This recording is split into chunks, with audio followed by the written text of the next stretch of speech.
मित्रों नमस्कार। आपका एडवांस लेवल एक्यूप्रेशर में स्वागत है। मित्रों अभी हमारी चर्चा जो है वह डायग्नोस के ऊपर चल रही थी कि पेशेंट को हम कैसे डायग्नोस करते हैं और डायग्नोस के हिसाब से जब हम ट्रीटमेंट प्रोटोकॉल का यूज करते हैं तो उसमें रिजल्ट बहुत अच्छा आना शुरू हो जाता है।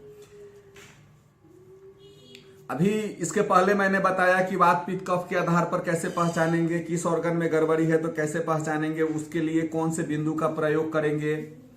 उसके बाद क्या बोलते हैं कि उसके दैनिक दिनचर्या के बारे में जानकारी लेके क्या उससे ले सकते हैं। उसके जांच से स्ट्रक्चरल अगर प्रॉब्लम हो तो फिर उसको फंक्शनल जांच के लिए क्या क्या कर सकते हैं।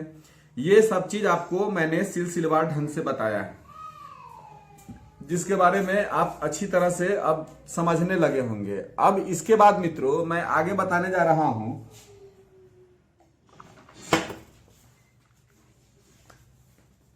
कि जब हमको मालूम हो जाता है कि इनको इस तरह की बीमारी है तो उसमें हम किस प्रकार का उपचार प्रबंध करते हैं। सबसे पहले तो जब हम यह जान जाते हैं कि रोग किस प्रकृति का है तो उस प्रकृति के हिसाब से हम उपचार की योजना बनाते हैं। जैसे मान लीजिए किसी को अगर भूख नहीं लग रहा है और पतला दस्त हो रहा है और खाते ही पेट भारी हो जा रहा है, इसका मतलब है कि उसके स्प्लीन की ऊर्जा में डिफिशियंसी हो गई है। या ऐसा हो रहा है किसी को भूख बहुत अधिक लग रहा है और उस स्थिति में हम लोग देख लेते हैं कहीं स्टमक की ऊर्जा हाइपर तो नहीं हो गई है, या किसी को कॉन्स्टिपेशन हो गया है तो हम यह देख लेते हैं कि यह कॉन्स्टिपेशन लार्ज इंटेस्टाइन के कारण हो रहा है या ये क्या बोलते हैं स्टमक के कारण हो रहा है, उसको हम लोग देख लेते हैं। दूसरा चीज है कि जब हम लोग उपचार योजना जब बनाते हैं किसी पेशेंट का ट्रीटमेंट करने के लिए तो दो बातों पर हम लोग ध्यान देते हैं। पहला ध्यान देते हैं कि कौन से बिंदु का यूज किया जाए जो इसके बीमारी को कंट्रोल कर दे। इस चीज को ध्यान में रखिएगा। जैसे डॉक्टर है ना, दर्द होता है किसी को, कहीं भी दर्द होता है तो लिख देता है पेन किलर, निमुसलाइड टैबलेट लिख देगा, डाइक्लोफेनिक सोडियम लिख देगा, मतलब पेन किलर सेरेजन एमआर लिख देगा। कोई भी जो पेन किलर दवाएं हैं उसको डॉक्टर लिख देता है, यानी कि वो टैबलेट देने से उसके दर्द में राहत हो जाएगी, लेकिन उसकी बीमारी रिमूव नहीं हो सकती है। यानी कि बीमारी के सिम्टम के आधार पर ट्रीटमेंट देने का पहला काम जो है वह एलोपैथ में किया जाता है। आप उसको एक्यूप्रेशर में भी कर सकते हैं, आपके लिए कोई बड़ी बात नहीं है। उसके लिए बहुत से बिंदु हैं जिसको हमेशा माइंड में याद रखना पड़ेगा। जैसे पेन किलर दवाओं का नाम याद रखा जाता है, वैसे बहुत सारे बिंदुओं का नाम याद रखना होगा। उसमें सबसे पहले ध्यान रखिएगा आपको डिस्टल पॉइंट जितने हैं, डिस्टल पॉइंट को हर हाल में आपको रट लेना है, याद कर लेना है। क्योंकि अगर हम डिस्टल पॉइंट, मान लीजिए कि ईएनटी का प्रॉब्लम है, ईएनटी का प्रॉब्लम है, ईयर टंग नोज ऊपर का जो भी प्रॉब्लम हो जाएगा उसके लिए हम लोग LI4 का प्रयोग करते हैं। यानी कि LI4 जो हो गया इन सभी बिंदुओं का डिस्टल पॉइंट हो गया, ठीक है। लेकिन अगर मान लीजिए यहां चोट लगा हुआ है किसी को, यहां पे अगर दर्द है तो यहां पर LI20 बिंदु है, LI20 बिंदु है। और इस दर्द को मिटाने के लिए हम चाहे तो LI20 को सीडेट कर सकते हैं और LI4 को सीडेट कर देंगे, दर्द चला जाएगा। या फर्स्ट बिंदु और लास्ट बिंदु का नियम अपनाएंगे तो यहां दर्द है तो LI1 को सीडेट कर देंगे और LI4 को सीडेट कर देंगे, दर्द चला जाएगा। तो एक बात को आपको हमेशा ध्यान में रखना है कि डिस्टल पॉइंट आपको याद होना चाहिए। जैसे मान लीजिए ये हमारा बीच का स्थिति और ये हमारा डायफ्राम है और ये डायफ्राम के ऊपर का हिस्सा है, ठीक है। ये राइट साइड है, ये लेफ्ट साइड है। हमको पेन यहां पर हो रहा है, लेफ्ट साइड में पेन हो रहा है, ठीक है। पेन यहां पर हो रहा है, ठीक है। यहां पर हार्ट जो है हमारा, हार्ट यहां छठी फसली 1 2 3 4 5 6, ये हमारा हार्ट का ये है और पेन यहां पर हो रहा है। हमने क्या किया कि पेरिकार्डियम 6, क्यों डिस्टल पॉइंट क्या है कि इस इलाके में कोई भी दिक्कत हो तो हम लोग उसके डिस्टल पॉइंट को सीडेट करते हैं। हमने डिस्टल पॉइंट को सीडेट कर लिया। अब सिंगल डिस्टल पॉइंट को आप सीडेट कर लेते हैं तो उससे आपकी बीमारी नहीं जाएगी। अब उसके लोकल पॉइंट्स को देखेंगे कि यहां कौन सा ऑर्गन पड़ता है, ठीक है, यहां लंग्स है, या उसके बाद यहां से कौन से मेरिडियन गुजरे हुए हैं। जब तक उसके ऑर्गन के बिंदु को और उसके मेरिडियन के बिंदु को अगर हम नहीं सीडेट करेंगे और उसके साथ डिस्टल पॉइंट को सीडेट नहीं करेंगे, उस पर रिजल्ट कम आएगा या नहीं के बराबर आएगा, या इतना आएगा जो थोड़ा देर के रिलीफ हो जाएगा फिर हो जाएगा। इसको हम आगे के इसमें चर्चा करेंगे। अब मान लीजिए किसी को ब्लड प्रेशर बढ़ा हुआ है। ब्लड प्रेशर में हम लोग क्या करते हैं कि LI11 को, GB20 को और क्या बोलते हैं ST36 पर ट्रीटमेंट देते हैं, ठीक है। अब ST36 पर इसलिए देते हैं कि ब्रेन और ये पेट जो है भाई बहन है आपस में। लार्ज इंस्टेटाइन को देते हैं कि वो क्या बोलते हैं, लार्ज इंस्टेटाइन की ह्यूमिडिटी जब कम हो जाएगी तो इससे प्रेशर कम बनेगा शरीर पर या बैलेंस हो जाएगी। तो नहीं तो GB20 में क्या होता है कि GB20 में अगर किसी को बीपी बहुत अधिक है तो हम लोग पीछे से यहां पर GB20 है या मेन मेरिडियन में यहां पर, तो GB20 को हम सीडेट कर लेते हैं। GB20 को जैसे ही सीडेट करेंगे हमारा जो है बीपी कम हो जाएगा। अब प्लस हमारे सर में अगर दर्द हो उस इलाके में तो वह दर्द चला जाएगा, लेकिन वह इसका अस्थायी समाधान नहीं है, क्योंकि ब्लड के प्रेशर को आप थोड़ी देर के लिए रोक देंगे या मैग्नेट लगा रहेगा तब तक ठीक रहेगा, मैग्नेट निकालेंगे फिर कल हो जाएगा। वो एलोपैथी वाली दवाई की बात हो गई, किसी को ब्लड प्रेशर बढ़ा हुआ है तो डॉक्टर साहब बोल देते हैं कि रोज आपको एम्लोभास इनभास खाना पड़ेगा, या कोई भी जो दर्द की दवाएं हैं, जब तक ये बीपी की दवा है जब तक नहीं खाइएगा तब तक आपका कंट्रोल नहीं होगा।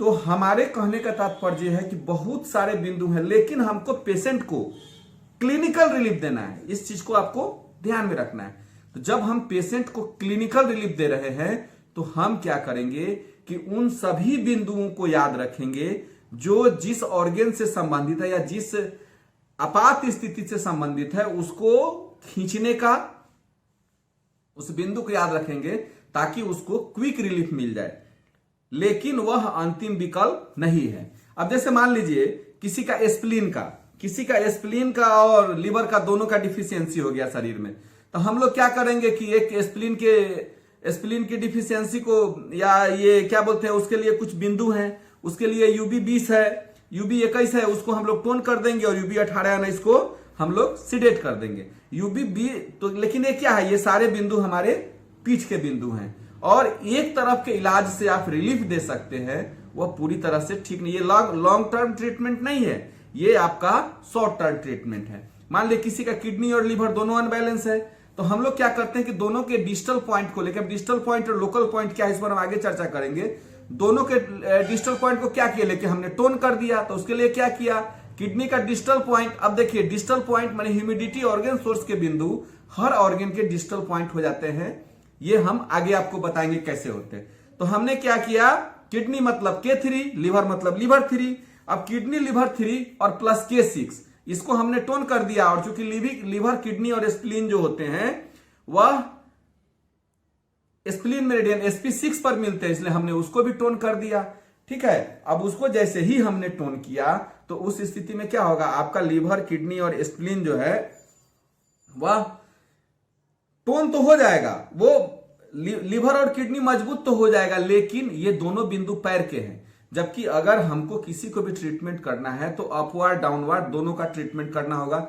रिलीफ देने के लिए आप क्या बोलते हैं कि उसके बिंदु के एक्शन के आधार पर ट्रीट करके उसको आप ठीक कर सकते हैं। लेकिन एक बात याद रखिएगा कि वह पेशेंट को क्विक हील देगा, लेकिन बाद में वह बीमारी रेकर कर सकती है। लेकिन चूंकि हमको क्लिनिकल ट्रीटमेंट करना है, क्लिनिकल उसको रिलीफ देना है, तो हमको हर हाल में सभी ऑर्गन्स के डिस्टल पॉइंट याद होने चाहिए। हमको सभी ऑर्गन के ऐसे बिंदु याद होने चाहिए जिससे हमको क्विक रिलीफ मिलता है। जैसे कंधा में दर्द है तो ST38 को याद रखना है, 36 को याद रखना है, इसके ऊपर है तो क्या बोलते हैं LI4 को याद रखना है, P6 को याद रखना है, ST36 को याद रखना है, SP6 को याद रखना है, LU7 को याद रखना है, UB54 को याद रखना, इसको याद रखना है। लेकिन एक बात मैं अभी भी बोल दूंगा कि ये जो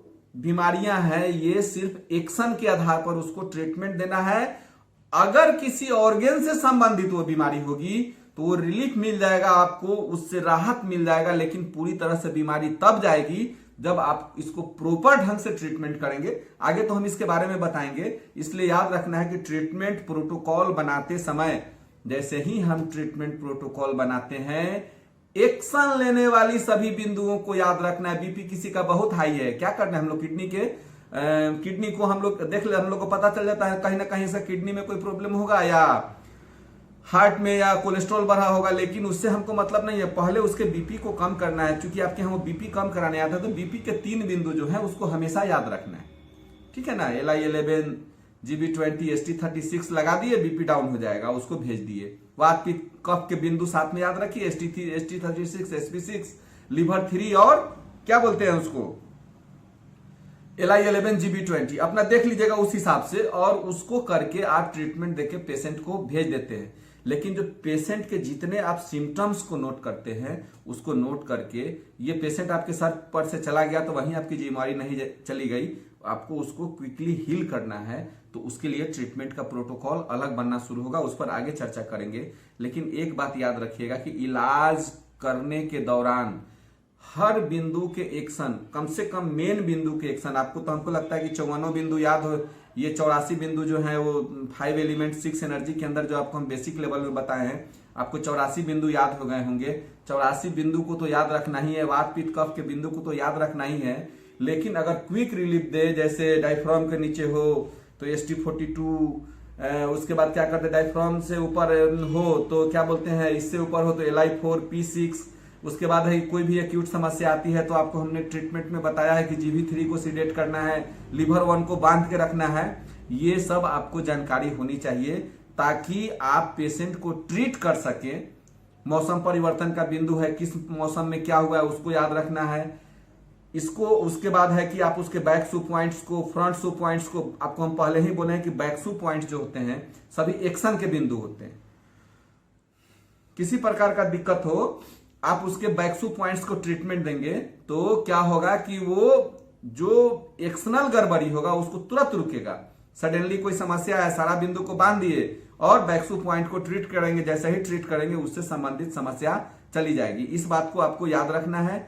इस आधार पर ट्रीटमेंट प्रोटोकॉल का चयन करना है, एक्शन को देख के कि क्या करेंगे कि वह जाके तुरंत रिलीफ देगा।